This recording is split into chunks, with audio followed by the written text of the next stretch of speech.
Jom kita sambung pengembaraan kita dalam bab 6, peningkatan tamadun Yunani dan Rom.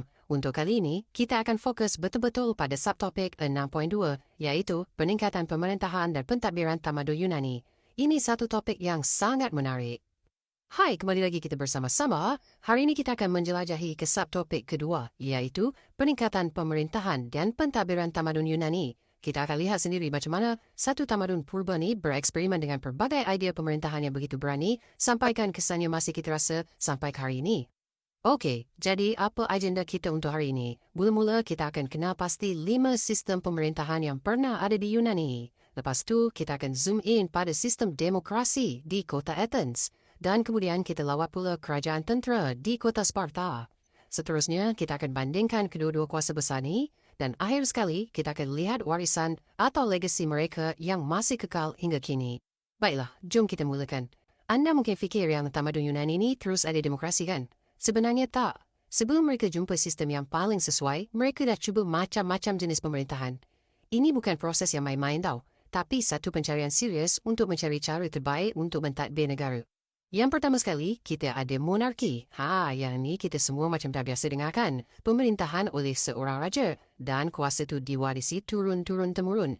Tapi Raja Yunani ni tak buat keputusan serang-serang. Dia ada pembantu, iaitu konsul yang terdiri daripada golongan bijak pandai untuk bagi nasihat. Tapi macam biasalah kan, kuasa seorang raja ni tak selalunya kekal lama. Lama-kelamaan sistem ni berubah menjadi oligarki. Apa tu? Oligarki ni bila kuasa pemerintahan tu tak lagi dipegang oleh seorang raja, tapi oleh sekumpulan kecil orang yang sangat berkuasa. Selalunya mereka ni golongan kaya yang berjaya rampas kuasa. Lepas tu ada pula satu lagi sistem yang lebih kurang sama tapi tak serupa. Namanya aristokrasi. Kalau tadi oligarki itu cuma sekumpulan orang kaya, aristokrasi ni lebih spesifik lagi. Kuasa dipegang oleh golongan bangsawan, iaitu mereka yang bukan saja kaya tapi ada tanah yang luas dan status sosial yang tinggi. Bila orang ramai dah mula muak dengan pemerintahan golongan elit ni, apa jadi? Keadaan jadi tak stabil, huru-hara. Dan dalam kekalitan inilah, munculnya tirani. Biasanya akan ada seorang pemimpin yang datang, rampas kuasa dan kadang-kadang pada mulanya rakyat suka. Tapi selalunya, pemimpin ni akan jadi seorang diktator yang zalim dan menindas rakyat. Dan akhirnya, dari segala rasa tak puas hati dan pemberontakan inilah, lahirnya satu idea yang mengubah dunia, iaitu demokrasi. Ini betul-betul satu revolusi. Buat pertama kalinya, konsep pemerintahan diterbalikkan. Kuasa bukan lagi milik raja atau golongan kaya, tapi diberikan terus kepada rakyat. Rakyat biasa boleh bersuara dan pilih pemimpin sendiri. Okey, bila sebut je demokrasi, nama pertama yang muncul dalam kepala mesti Athens kan? Jom kita tengok dengan lebih dekat macam mana sistem kuasa di tangan rakyat ni betul-betul berfungsi di tempat kelahirannya. Perjalanan demokrasi di Athens ni ada naik turunnya, macam drama sikit. Semuanya bermula dengan seorang negarawan hebat bernama Solon sekitar tahun 594 sebelum Masihi. Kemudian sistem ni mencapai zaman kegemilangannya di bawah seorang pemimpin bernama Pericles. Tapi malangnya ia tak kekal selamanya. Eksperimen hebat ni berakhir bila Raja Philip menakluki Yunani. Apa yang power sangat pasal demokrasi Athens ni? Konsep dia tu demokrasi langsung. Ini bukan macam kita sekarang, pilih wakil rakyat untuk bersuara bagi pihak kita. Tak. Di Athens, setiap warga negara lelaki dewasa itulah wakil rakyat. Diorang sendiri yang terlibat dalam setiap perbincangan dan mengundi untuk setiap undang-undang. Cuba bayangkan, tulang belakang sistem ni ialah Dewan Perhimpunan. Inilah badan yang paling berkuasa. Semua warga negara lelaki adalah ahli dan mereka akan berkumpul untuk buat keputusan-keputusan besar. Nak buat undang-undang baru, nak isytihar perang, nak bincang pasal cukai, semuanya dibahaskan dan diundi di sini. Mestilah, kalau semua orang nak buat keputusan, boleh jadi kelam kabut kan? Sebab itulah wujudnya majlis. Boleh fikirkan majlis ni macam jentera pentadbiran kerajaan. Ada 500 ahli yang dilantik dan tugas mereka adalah untuk laksanakan apa sahaja keputusan yang dibuat oleh Dewan Perhimpunan tadi. Kiranya, mereka yang pastikan semuanya berjalan lancar. Dan untuk melengkapkan sistem ni, ada 2 lagi badan penting, magistrat dan juri. Magistrat ni lebih kurang macam kaki tangan kerajaan kita hari inilah. Tapi yang paling hebat ialah sistem juri dia. Badan kehakiman dianggotai oleh beratus-ratus, kadang-kadang beribu-ribu rakyat biasa. Ini bermakna kuasa pengadilan betul-betul terletak di tangan rakyat. Okey, kita dah tengok Athens yang penuh dengan perdebatan dan kebebasan. Sekarang, kita travel ke satu tempat yang 180 darjah berbeza. Selamat datang ke Sparta, sebuah kota di mana segalanya dibina atas dasar disiplin tentera dan ketaatan mutlak kepada negara.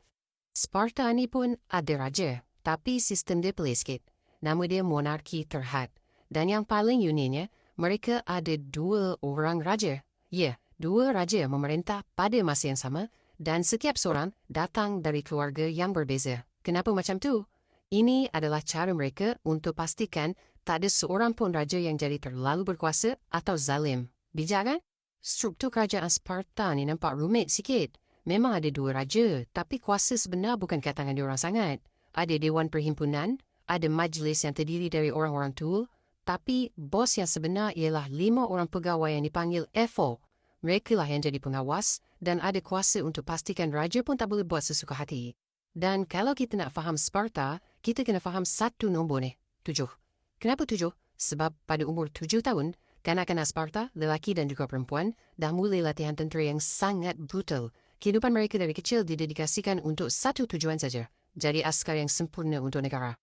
Jadi, kita ada 2 heavyweights, Athens dengan demokrasinya yang terbuka, dan Sparta dengan ketenteraannya yang penuh disiplin. Jom kita letak diorang sebelah menyebelah dan tengok apa beza paling ketara antara 2 kuasa besar ni. Perbezaan dia memang macam langit dengan bumi. Tengok ni. Dari segi kerajaan, Athens ada demokrasi langsung. Sparta pula monarki terhad dengan 2 raja.